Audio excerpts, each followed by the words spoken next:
Friends नमस्कार। आज हम तरबूज की स्मूदी बनाएंगे।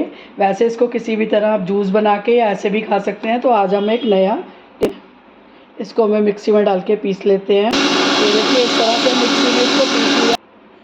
ये देखिए फ्रेंड्स बिल्कुल स्मूदी की तरह ये बन चुकी है। और इसमें अब हम जो है 1 चम्मच नींबू का रस और थोड़ा सा काला नमक डाल के इसको पियेंगे तो बहुत ही मस्त टेस्ट आता है।